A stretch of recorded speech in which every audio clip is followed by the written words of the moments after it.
You can roughly locate any community in the world, somewhere along a scale running all the way from democracy to despotism. They don't want you to see this, so turn it off. Unless you dare. This is the billionaire art conspiracy. And it's not a secret conspiracy. These days, conspiracies are so overproduced that there's really no need to keep them secret anymore. Like, the best way to hide something is not to censor or repress it, it's to give it its own Netflix documentary or YouTube video. And then the effect is a permanent delirium about what's really going on.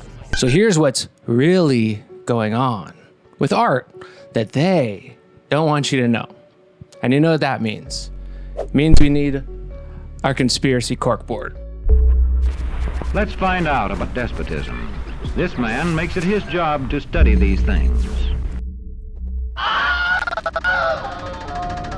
So in this conspiracy, famous artworks are treated like those giant novelty checks. Artworks are basically mobile mountains of money that can be bought, sold, and moved across borders without pesky government agencies knowing about it or taxing the transactions. And the government agencies do know about this, by the way. They're just incentivized to look the other way. Paintings are especially well suited for this transactional function because they're lightweight. They weigh like 5-10 pounds, less maybe.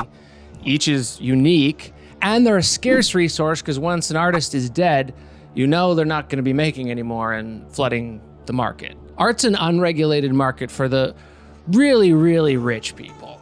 The tech guys, the hedge fund guys, Russian oligarchs, Gulf royalty, the Chinese capitalists, the Illuminati, Rothschilds. And the business art market is a relatively recent phenomenon. This is the price index for artworks sold at auction from the 1970s to today.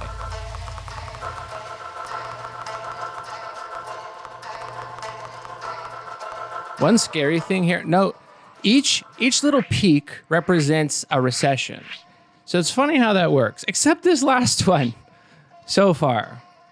And that's kind of terrifying. So if you have enough money to buy in, you can keep it safe from recessions in a Van Gogh, Picasso, Rothko. But where are all the paintings?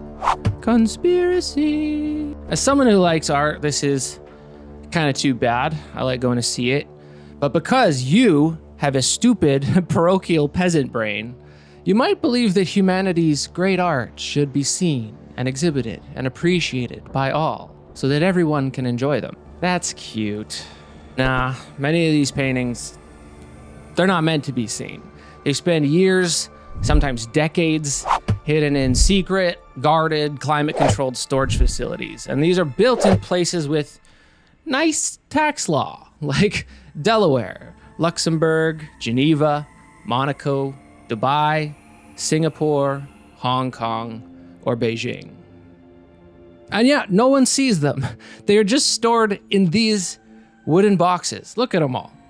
Oh yeah, and this guy is an international criminal, by the way. Fraud, tax evasion, 5 offshore companies. And you get a lot of these types at this strata of society too.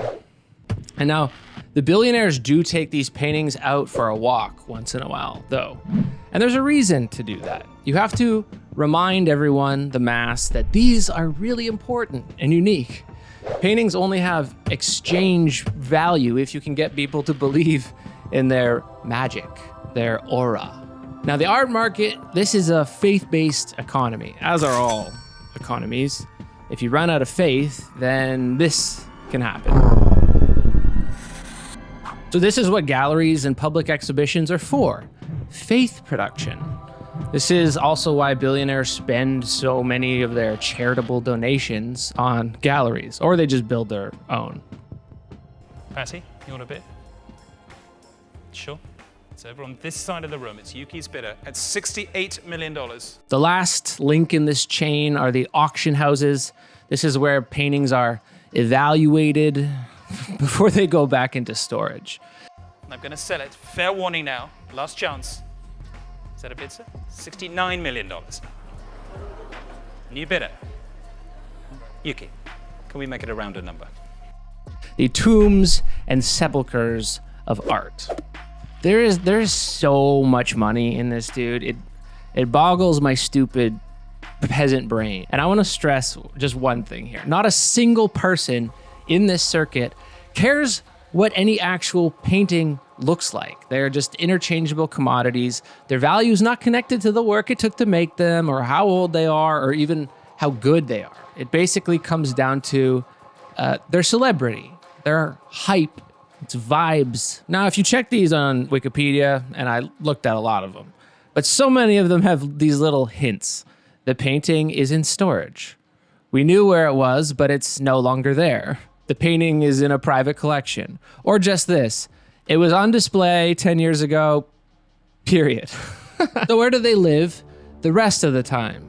They're deep in these nondescript, heavily guarded compounds in these places. So this loop, I'm just gonna call this Freeport capitalism. Hold on, no. I'm not doing that thing that's going around where intellectuals are all rushing to coin the name of the thing that comes after capitalism. This is still just capitalism. Or at most, it's like a metastasizing tumor coming out of its head. So Freeport, what's a Freeport? Here's a Freeport report written for the European Parliament. Again, they know what's going on here. The new generation of Freeports is tailored to the needs of high-end art collectors. These Freeports are equipped with surveillance cameras, climate and humidity control, and private showrooms. They have strong rooms and offices for galleries and art lenders where clients can view, buy, and sell art. There are full-on galleries inside Freeports. You look at it in here, you buy it. These chairs are going for 70 grand. And they never even need to leave the building. Now why, you ask? Here, high net worth individuals have started looking for alternatives, and many have substituted their bank account money with replacement goods, such as art, diamonds, antiques, wine, or banknotes. Art is considered a smart commodity to buy in times of economic crisis, as, in general, it holds its value over time, and in some cases, increases its value. Whoop!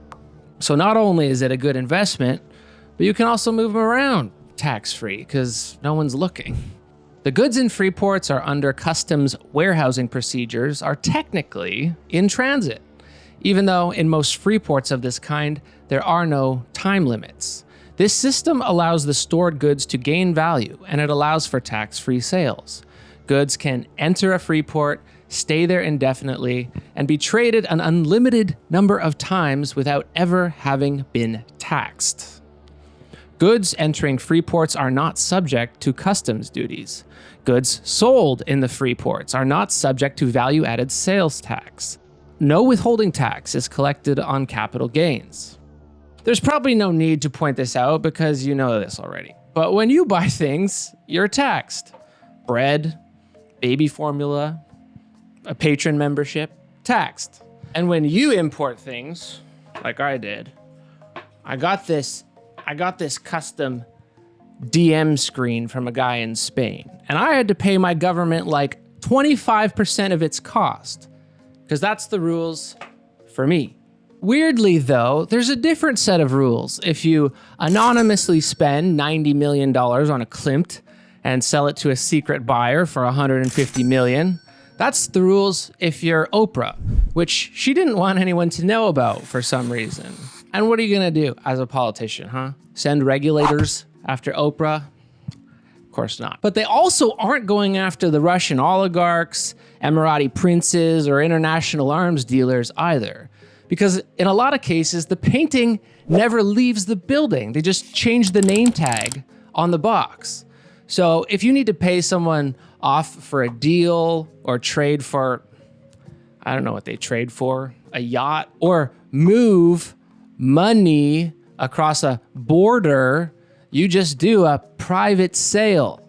Like, look at all these. All they have to do is change the name tag on the box. And the government's not allowed to look at the boxes. No one knows what's in the box. No one really knows who owns what because, with one exception, There is not one country that obliges Freeport operators to carry out the type of customer due diligence that binds financial institutions under anti-money laundering laws. Therefore, it is relatively simple to hide the UBO's, that means ultimate beneficial owner, identity behind another layer, which can be an offshore firm, a trust, a foundation, a lawyer, a gallery, or a combination of these. So yeah, no sales tax, no capital gains tax. You can just trade something an unlimited number of times whenever you need to get a little more liquid or want to get a deal done. This is heaven if you've got $100 million. So there's a top tier of art here. The really well-known stuff, the Da Vinci's, the Rembrandts, the Picassos. This is the $100 million tier, and they're pretty well tracked. So this is not really what I should be focusing on.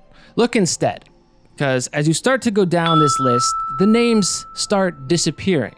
And once you're down in the $20 million tier, there's thousands of paintings that we have no idea who owns, and in some cases, no idea even where they are.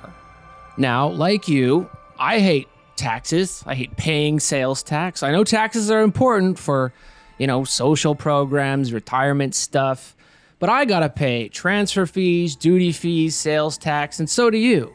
But it'd be really convenient if I had a special bank I could call up, move around as much money as I want, whenever I want, pay no tax, and meanwhile, the capital I have invested in there just does this for 30 years and counting. That would be great. I don't got one of those. So then the last part of this conspiracy is, why is this allowed? It's not like the people's representatives don't know about it. They know about it because we know about it. The reason is simple. Compared to buying a Rembrandt, buying a political party is relatively cheap. So yeah, that's how we got here. And where is here? All this got me thinking, and I don't know much about global economics, but I just tried something. It's called let's call it a visual experiment. Freeport capitalism, if I'm mapping it, looks like this. The biggest free ports for art, at least, are Delaware, Geneva, Luxembourg, Monaco, Singapore, Hong Kong, and Beijing. Recently, I made a video on Formula One, and Formula One is significant here as well, in that it follows excess money around the globe, because it's a sport that only exists to sacrifice excess at the altar of the dark gods.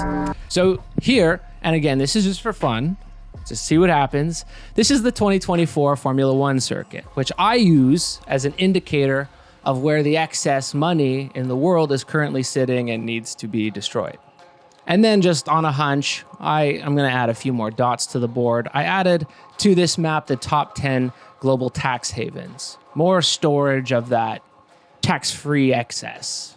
Now, if you look at this map, there's a lot of overlap between the excess capital of the tax havens of the F1 circuit and where all the art is stored. So what we get in some form is a map of excess capital. And this gives you a much different picture of capitalism than what you're usually presented with as a picture. East versus West, freedom versus autocracy.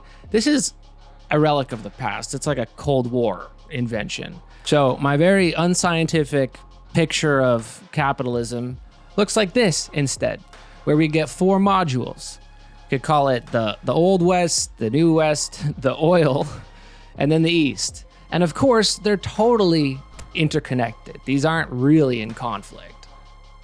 So how do you draw conclusions from this? Like I said, I can't really do that. It's not my expertise. But I think you can hypothesize that if you want a map of what a real conspiracy looks like, then what do you mean by borders? What do you mean by democracy? This whole thing was designed to bypass democracy. What capital seeks out is stability, and it doesn't matter whether the politics of a nation is democratic, autocratic, theocratic, communist in name, or liberal in name, because these are all just words. They're abstract, imaginary concepts. And this is where the real power more accurately lies. So that old school view, that Cold War view of who makes decisions, who's in charge, was nation state capitalism, Westphalian capitalism, maybe.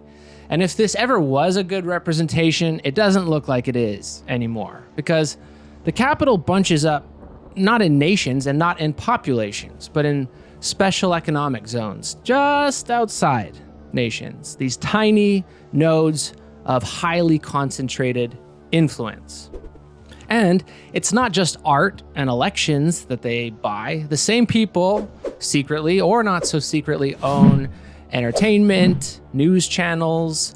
Like the guy who sold the Salvador Mundi to the Saudis also paid for Top Gun Maverick and Mission Impossible. Okay, I have to stop at some point or I'm gonna use up all my yarn. But maybe we can just summarize to say that the world, in terms of value, is hard split in two.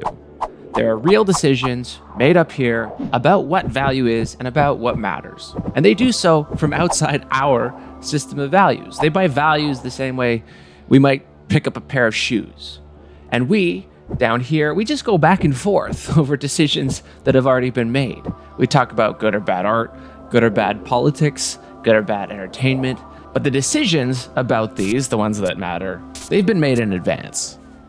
So forget about the history of ideas and freedom and democracy, because, you know, the free in Freeport means freedom from democracy, freedom from society, freedom from the kinds of instability and material uncertainty that affect normal people. They are free from us. And I don't know, I'm just speculating, but if I were up there in this superstrata, I think it's great that everyone down here is yelling at each other about everything day to day, borders and the economy and other foregone concepts, because it means that we don't look up and we never see the real map. And that is the conspiracy. But the funny thing is, you already knew that. There's no new information here. And all right, on that note, oh, wait, thank you. Sorry. Thank you to these people. Many more of my representations and compositions can be found on patreon.com. And my ability to make videos like this and your ability to see it is thanks to these people. Anyway, that's it. All for now. Next one. What I say goes, see? I'm the law around here.